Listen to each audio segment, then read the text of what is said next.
Good afternoon. My name is Chris, and I will be your conference operator today. At this time, I would like to welcome everyone to the discussion regarding the Antares rocket launch failure.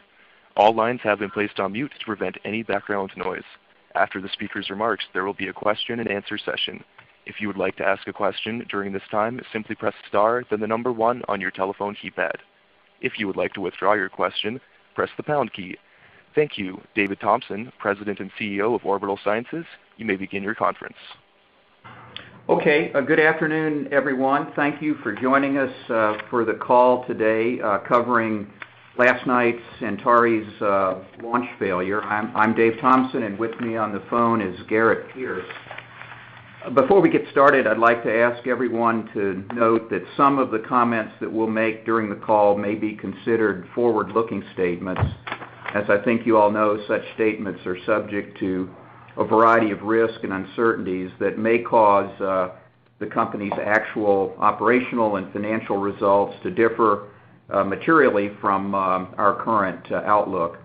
Additional information concerning the main factors that could cause such actual results to differ are contained in the reports filed with the SEC.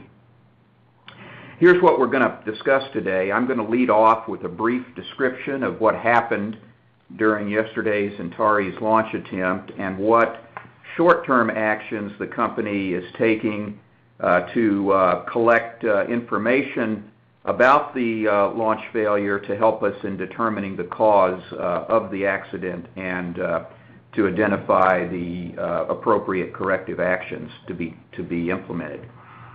Next, Garrett's going to comment on the financial impacts of the incident as they are currently known. And then finally, I'll discuss our preliminary thinking about how we may move forward to continue to maintain the Antares Cygnus cargo supply line to the International Space Station for NASA. And then at that point, we'll be happy to take your questions. As many of you know, we intended to launch the 5th Antares rocket carrying our 4th Cygnus spacecraft to the space station last night from our launch base at Wallops Island, Virginia. Following a smooth countdown, Antares lifted off at about 6:22 p.m. Eastern Time, but experienced a catastrophic failure approximately 15 seconds into the flight, which ultimately destroyed the rocket as well as the Cygnus spacecraft attached to it. Fortunately, no one was injured as a result of the accident, and based on the preliminary inspections that were conducted this morning at Wallops Island, it appears that the launch pad complex itself was spared from any major damage. In addition, the Antares Vehicle Assembly Building and related Cygnus spacecraft processing facilities at other locations within the Wallops area were not affected by the failure in any way. At Orbital, we are certainly disappointed by this failure, but in no way are we discouraged or dissuaded from our objectives to expand the Antares rocket well into the medium launch class. Our short-term actions have centered around the formation of an accident investigation board that together with NASA, the Mid-Atlantic Regional Spaceport, and the National Transportation Safety Board will carry out the failure review and recommend corrective actions.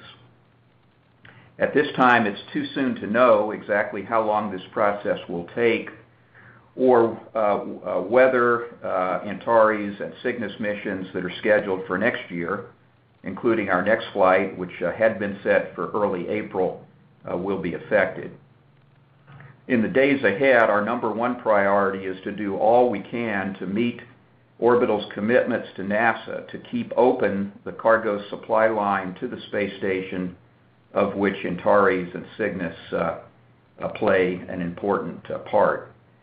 We're considering several options in determining the best way to achieve this overarching goal, and I'll comment on those in a few minutes. Before that, though, I'd like to ask Garrett to briefly discuss what is currently known about the financial implications of the launch failure. Garrett? Thanks, Dave. From a financial standpoint, it will take some time to assess the precise impacts. However, I can tell you that Orbital's view for 2014 remains unchanged, that our exposure to the mission success payment holdbacks on the CRS contract is covered by insurance, and that the cost of any necessary facility repairs is also reimbursable by insurance. As Dave said, early indications are that the Mars launch complex came through without any major damage, so hopefully repairs will not be extensive. As the downstream impacts of the failure of downstream impacts of the failure in 2015, it is too soon to estimate what those could be. The largest variable will likely be the length of time required to return Antares to flight status, which Dave, as we'll discuss shortly, is not known. Dave? Okay, thanks, Garrett. Well, we still have a lot of work to do in the days ahead to analyze all of the telemetry and video data, to review the recollections and notes of the participants in the operation, and to collect all other available information about the flight. This investigation may or may not lead us to the conclusion that the failure was caused by a problem with the Antares first stage main propulsion system. As most of you know, the AJ-26 rocket engines used in that system have presented us with some serious technical and supply challenges in the past. So notwithstanding the previous successful flights of Antares before yesterday, Orbital has been reviewing alternatives since the middle of last year and recently selected a different main propulsion system for future use by Antares. It is possible that we may decide to accelerate this change if the AJ-26 turns out to be implicated in the failure, but this has not yet been decided. On this and other matters that Garrett and I are discussing today, I want to again emphasize that the information that we currently have is preliminary and could change substantially as more data is collected and analyzed and as our alternative plans are refined. We are only some 18 hours into this process, and sometimes reviews like this can take unexpected turns, days or weeks after the event itself occurs. Before we open up the call for questions, I would like to make a few additional observations. First, although they are increasingly infrequent in our business, rocket and satellite failures do still occur. Building and launching vehicles into space are among the most challenging and demanding things that government organizations and private companies do. Despite the diligent efforts of some of the aerospace industry's best and brightest people, sometimes things do go wrong.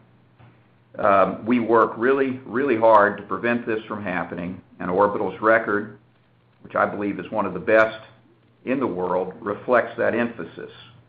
In our case, we've conducted a total of 284 launches of major rockets with a 95% overall success rate over the past 3+ decades, and we've achieved an even stronger 96+% success rate on 106 major launches that we've carried out in the past 10 years.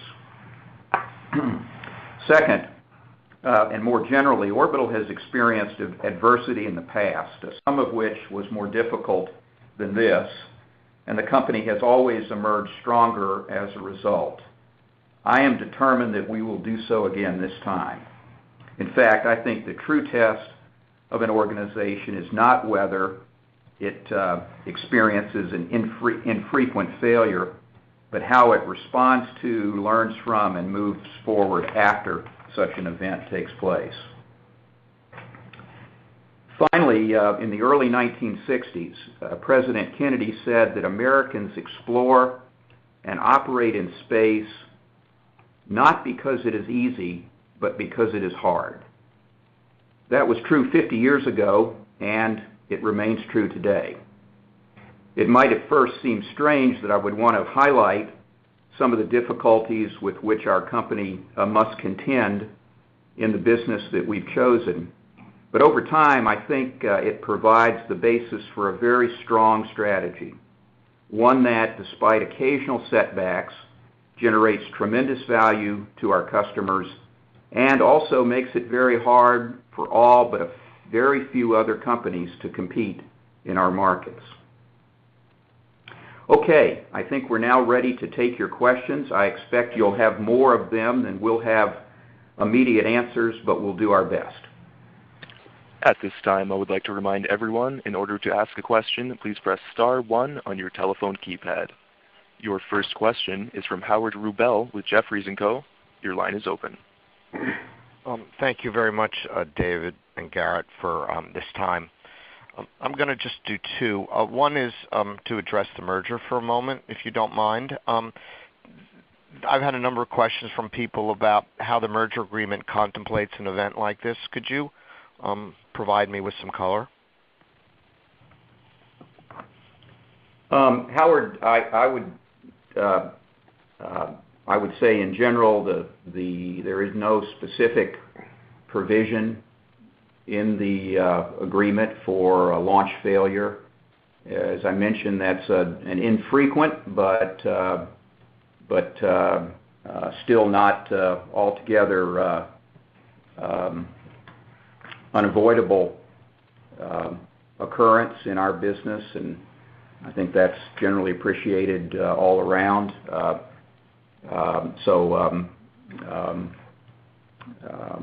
far as I know, I think things will continue. And then, you've seen both big successes and, a couple of challenges. And I know you've sort of offered a very, be cautious about how long something like this could take. But as you've looked in the past, is there any sort of time frame or any sort of steps that we should look for outside looking in to see how you're progressing at resolving and coming to a conclusion? In this case, I would say first that it appears that we have a very rich record of telemetry and video data and other sources of information. That is often but not always true in the cases of launch problems. I also think, although this is subject to additional work, that it will not likely take very long. I think a period of measured in days, not weeks, for the investigation team to define the handful of most likely causes of the accident. It may take a little longer than that to zero in on the final root cause. From our experience in the past, which is not altogether transferable to this situation, I would anticipate that there will be some delay in the next scheduled Antares launch, which as I mentioned earlier, was currently set for early April.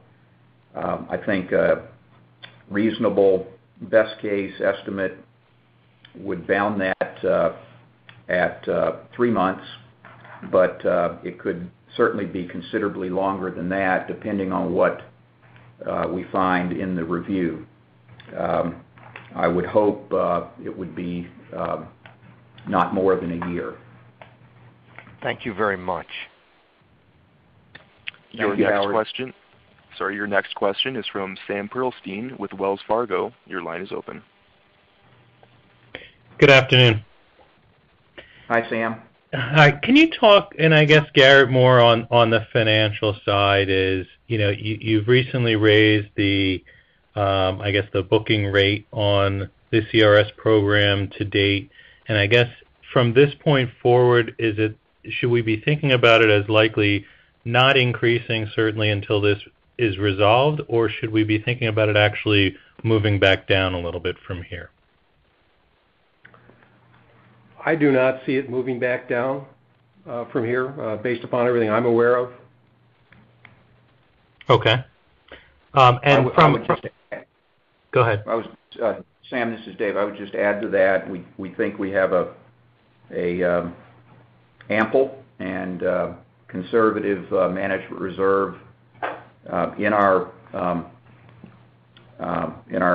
contract estimates, and within any reasonable recovery period, that reserve should cover any incremental costs to be incurred in the investigation and getting back into flight status. And as Garrett indicated, any repair work that may be required on the facilities, which currently appears to be in fairly good shape, should be covered separately by insurance proceeds.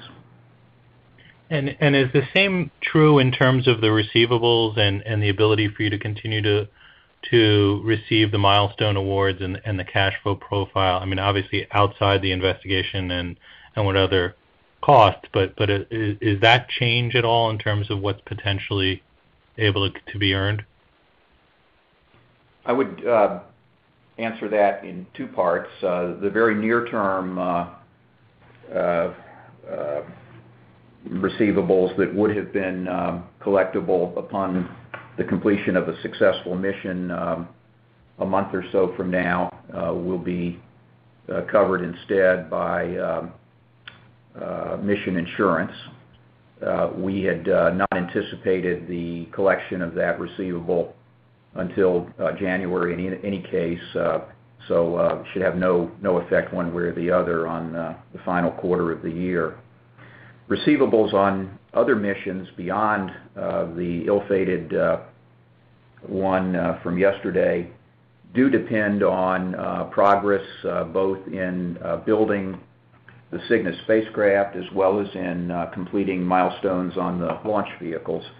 Some of those milestones could be affected as a function of delays that may be incurred for launches currently scheduled in 2015. At this point, we don't have a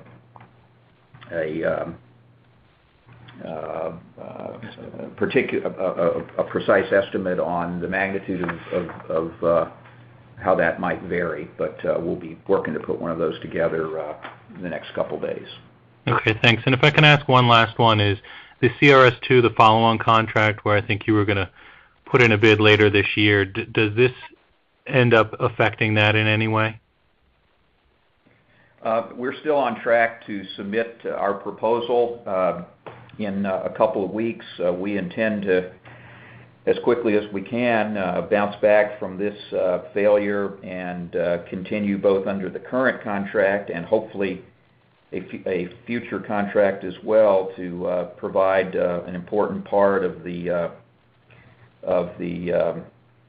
cargo bridge from Earth to space in support of NASA's human spaceflight program. So we'll have to wait and see how that all comes together, but we're still full speed ahead on our pursuit of future business.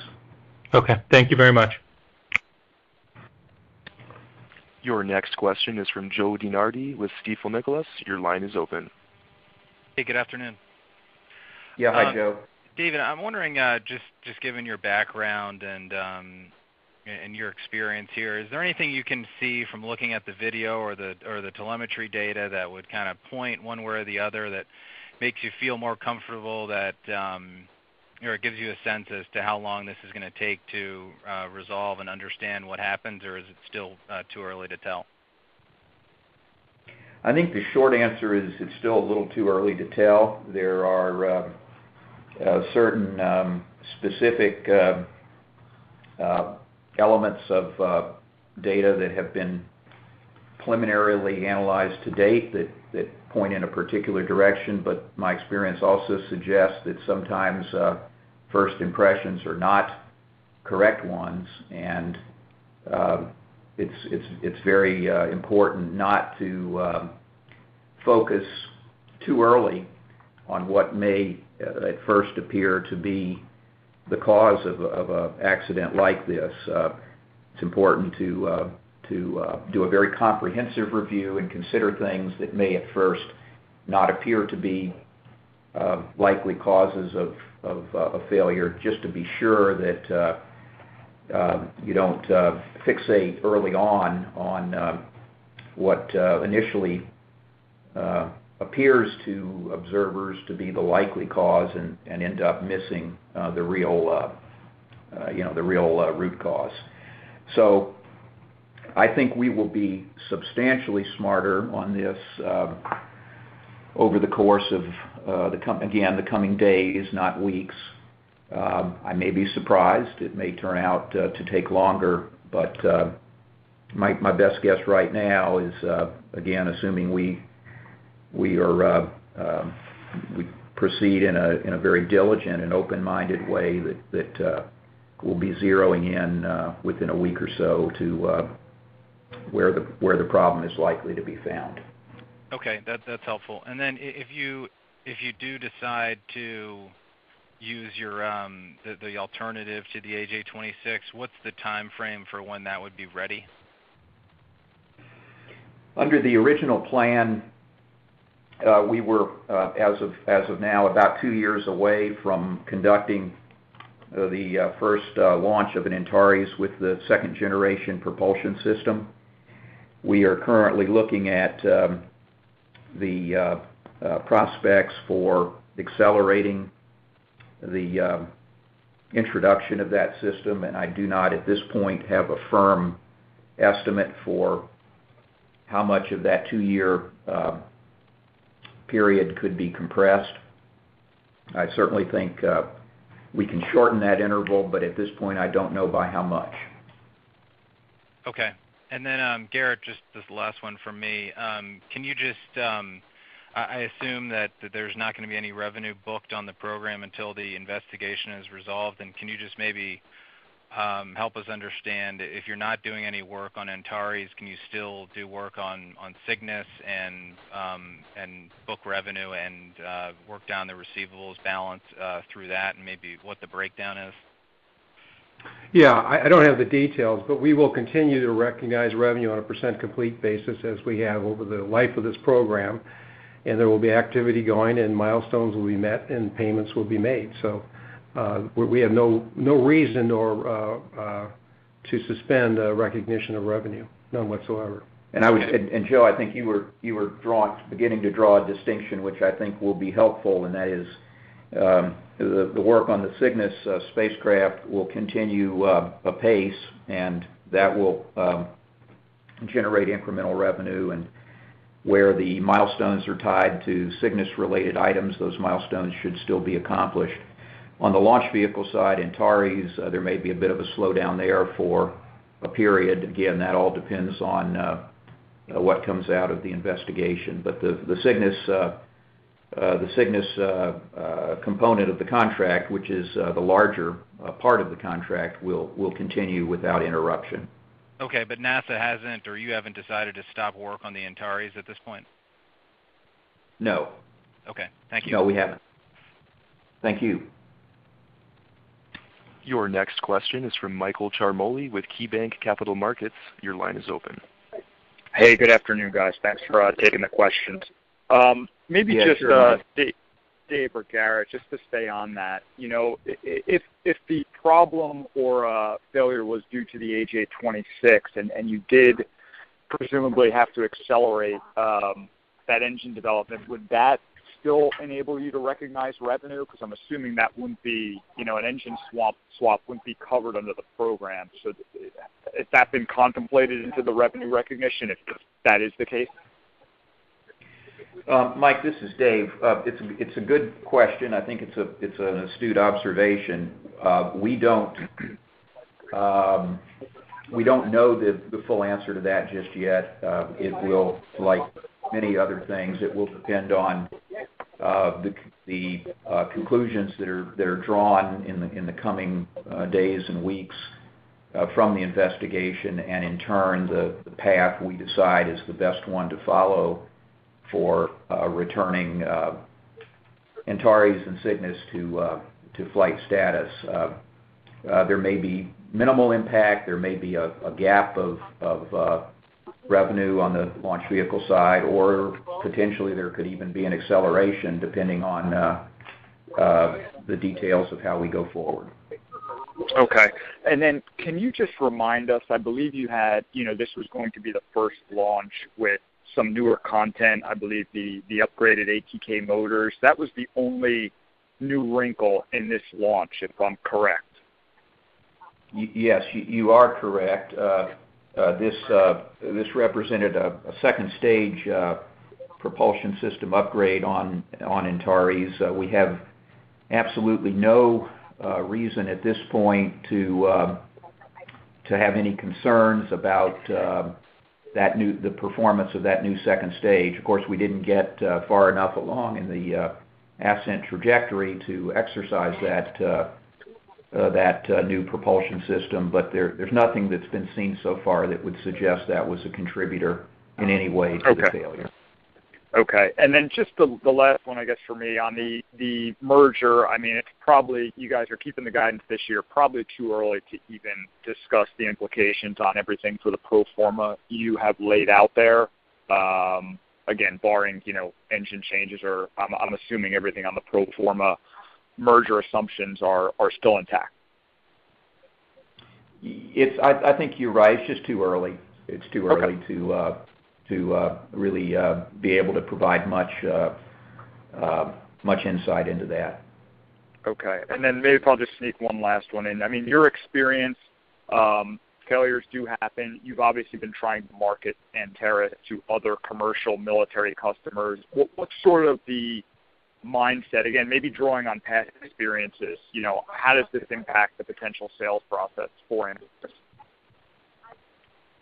Well, I think there's some cross currents in that area.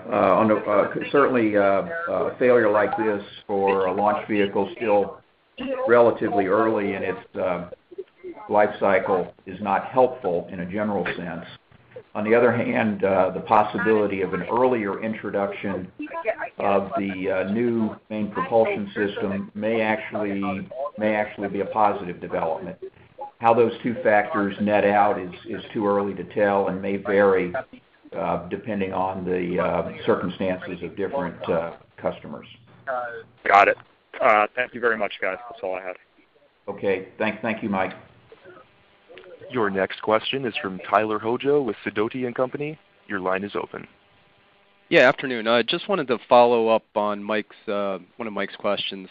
So totally understand that it's too early to kind of ascertain, some of the long-term earnings projections that you had out there for the combination of Orbital and ATK. But since that's the case, and since that you basically don't really know when the outcome of this investigation is going to take place, are you considering perhaps delaying the shareholder vote in regards to the merger of equals? I think it's Tyler. I hate to sound like a broken record, but I think it's too early to tell on that too.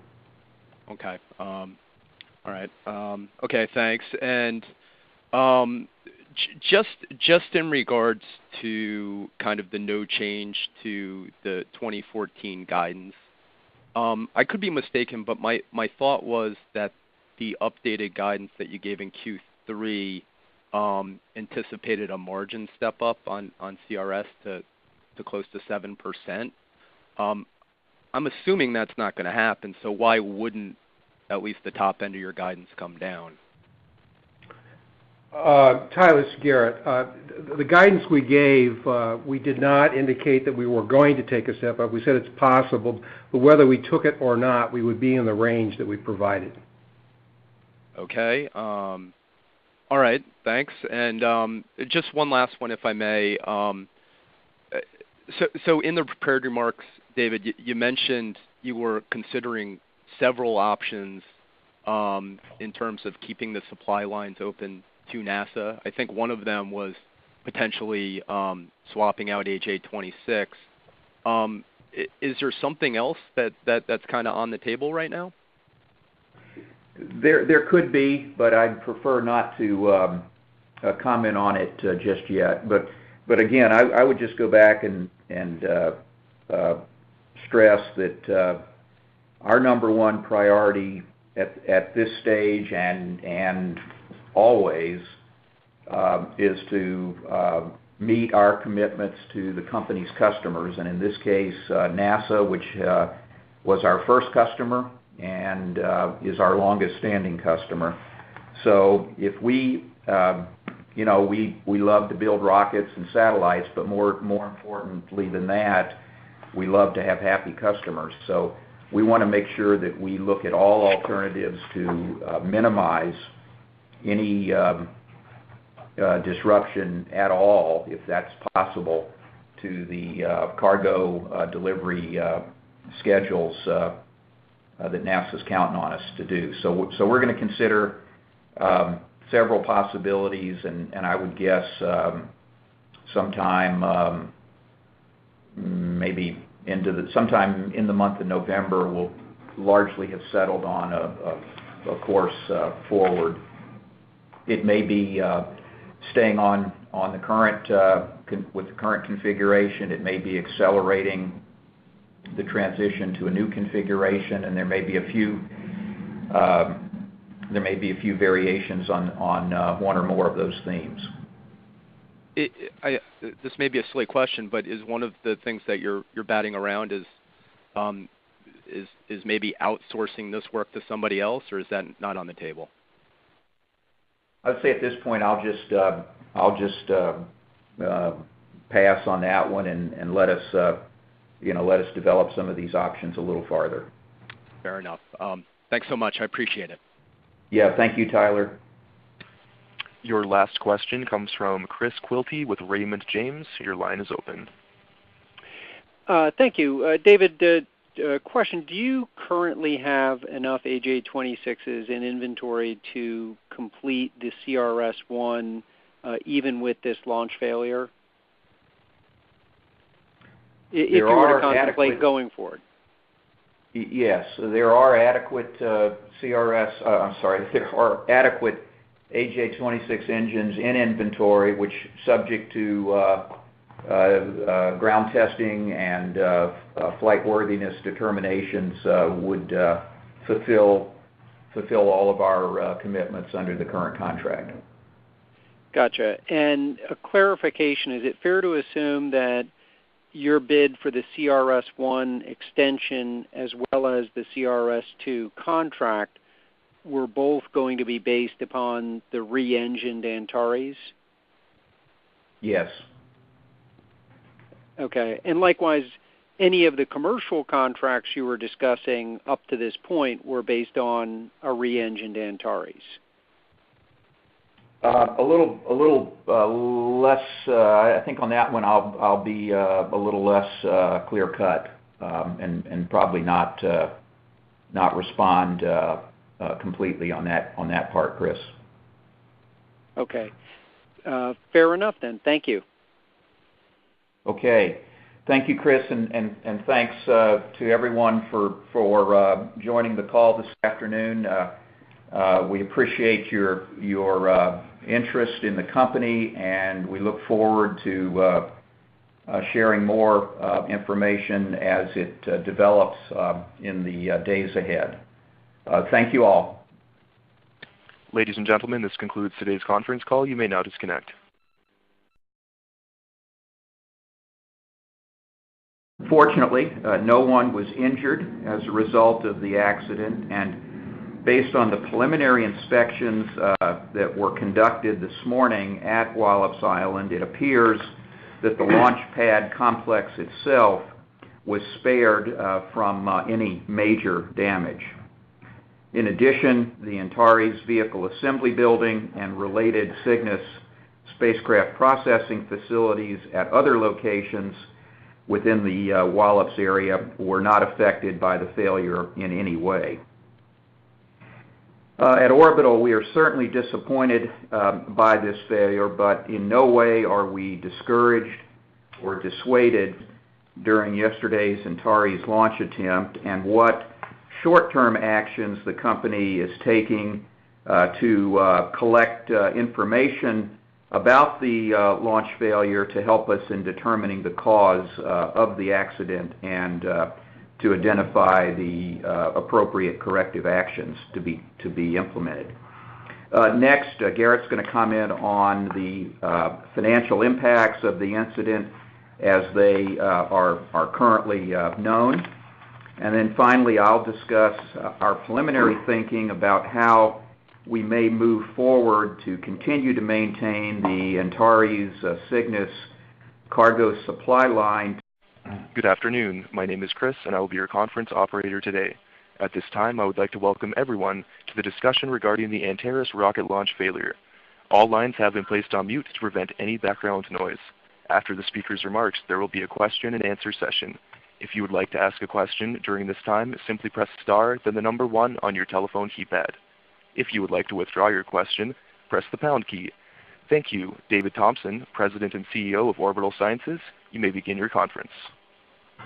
Okay, good afternoon, everyone. Thank you for joining us for the call today covering last night's Antares launch failure. I'm Dave Thompson, and with me on the phone is Garrett Pierce to the International Space Station for NASA. And then at that point, we'll be happy to take your questions. As many of you know, we intended to launch the 5th Antares rocket carrying our 4th Cygnus spacecraft to the space station last night from our launch base at Wallops Island, Virginia. Following a smooth countdown, Antares lifted off at about 6:22 p.m. Eastern Time, but experienced a catastrophic failure approximately 15 seconds into the flight, which ultimately destroyed the rocket as well as the Cygnus spacecraft attached to it. Before we get started, I'd like to ask everyone to note that some of the comments that we'll make during the call may be considered forward-looking statements. As I think you all know, such statements are subject to a variety of risks and uncertainties that may cause the company's actual operational and financial results to differ materially from our current outlook. Additional information concerning the main factors that could cause such actual results to differ are contained in the reports filed with the SEC. Here's what we're going to discuss today. I'm going to lead off with a brief description of what happened